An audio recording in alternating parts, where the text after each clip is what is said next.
So sometimes with the kids we work with, they want to do only what they want to do. And so they'll come into a center where there's a bunch of kids and a bunch of things to play with.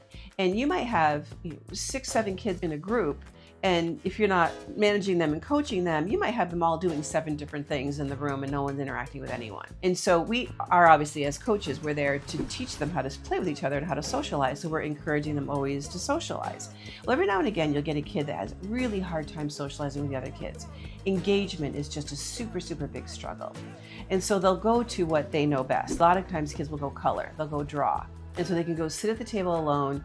They think they don't have to talk to anybody. I can draw, I can color, and I don't have to interact with anyone. The group will end and I can go home. Not so fast. We definitely don't want that. But we understand it's hard. So we don't want to, we don't want to say, oh no, coloring for you, you've got to go interact.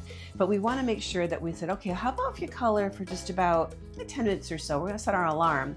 Then after that, I want you to look around and see what other kids are doing and see if you want to join in with what's going on. Or if there's something else that you would want to play, if you want to play some air hockey or you want to build with Legos or something, then maybe you can invite the kids to come join you. So we give them some period of time that they're kind of doing that alone thing for a little bit just to get acclimated.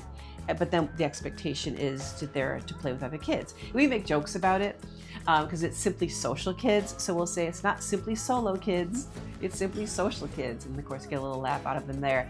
But we had a kid recently who did that, and we had really been working with him and cultivating him to be able to interact with people and engage. And he was kind of getting there, but he was relying a lot on particular coloring pages that he enjoys. So one day we said, you know what? Let's take his favorite coloring pages and just be out of them. We're going to be out of stock today. And so he came in looking for his coloring pages, like, oh, we're fresh out. We really don't have time to print anymore. But we don't have any of those right now. They're not available to us. And so in that moment, so he didn't have that crutch to hang on to, he did play with other kids. Oh my goodness, he played the whole group. He did amazing. Now, this was weeks and weeks of cultivating him to get to that point before we took away that coloring page.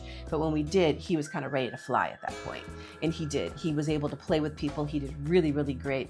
In the last few minutes of the group, he was kind of tired out. He had socialized for almost all of it.